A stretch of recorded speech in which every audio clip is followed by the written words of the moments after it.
Before moving on to look at the logical model, let's stop and do what we like to do, which is stand around.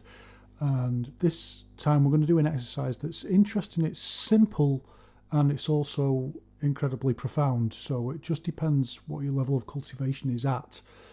So what we're going to do is do the posture that you can see on the video at the moment. And if I just demonstrate the feeling that we're going to work with, it's just skewing the posture. So we're continuing to work on this idea of skewing.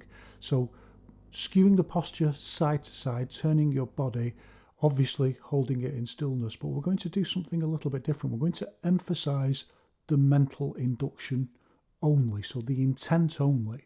So before, we've been liminally triggering the movement, so just liminally triggering that movement, so we're holding movement in a frozen moment. This time, all we're going to do is visualize, literally just visualize twisting in this way. And from there, try to make an intense induction into the body. So what we mean by this is just by thinking about, imagining that you're twisting, not triggering it in any way, just letting that feeling, that intentional sense of twisting, and just let that create a physical effect in the body, or allow it to permeate through the whole structure and create that effect. And we don't always do it like that because we lose out on a lot of the actual physical practice if we just only engage the mental part of it, the intent. It's got to be some kind of physical response to it. So usually we give it a little bit of extra oomph as we trigger the liminal, the most basic elemental level of movement. But this time we don't want to even do that.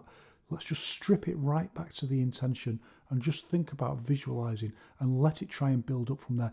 Actually, they're both the same thing. We're just working at improving it from different angles.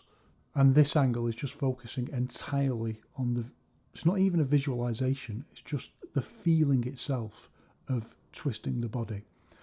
And from this exercise, well, you can do lots of things with it. And depending on your level of cultivation, you'll either find it very difficult to create any kind of physical response, or you'll have a very intense response. So I had quite an intense response when I was doing this exercise today.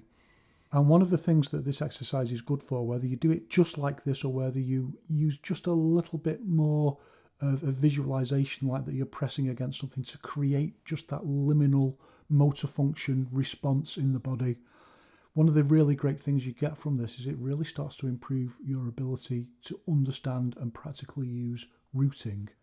It's very basic level, but that's what standing is. It's starting to gel the whole body together into a structure, but now we've moved it onto another level where we're thinking about how the body knits together, not just as a system, but as a system that's going to transmit force and create force.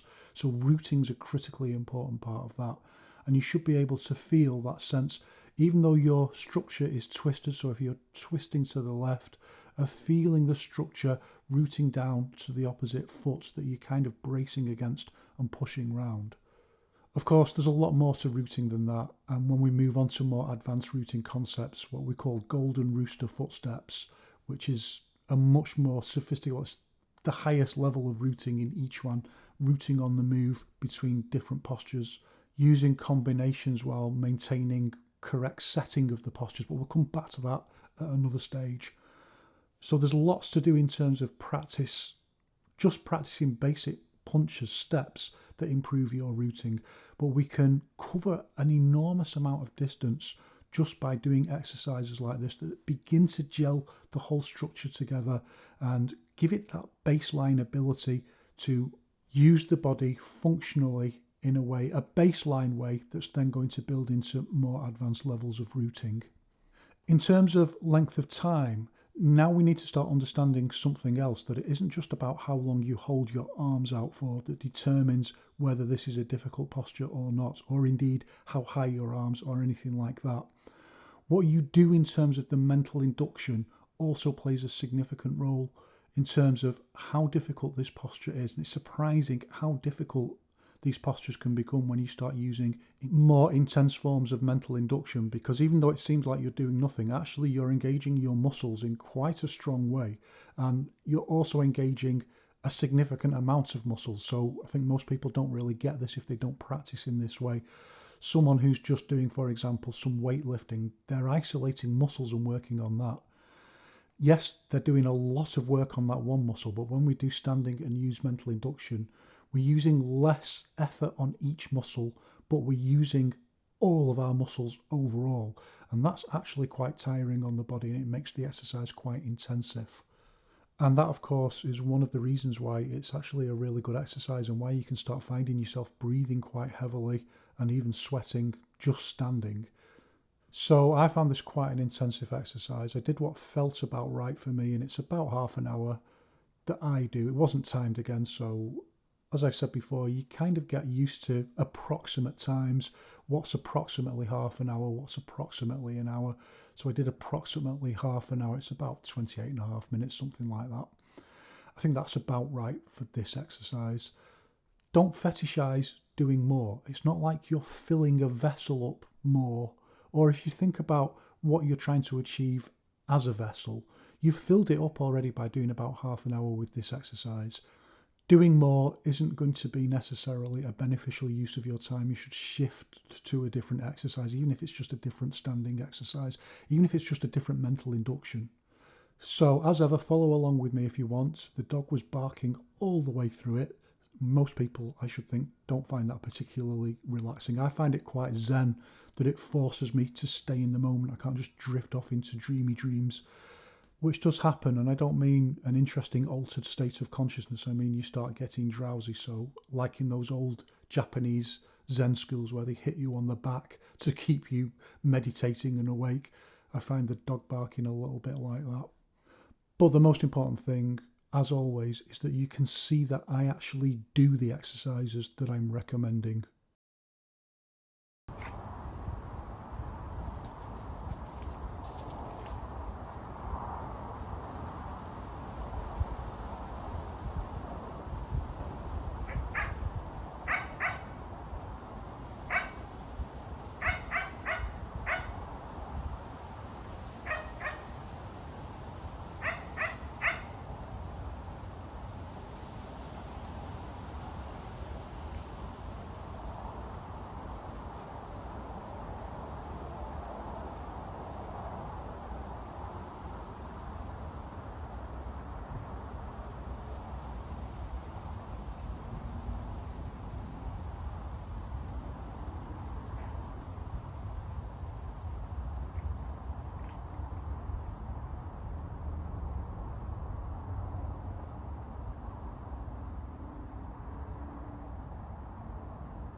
treat.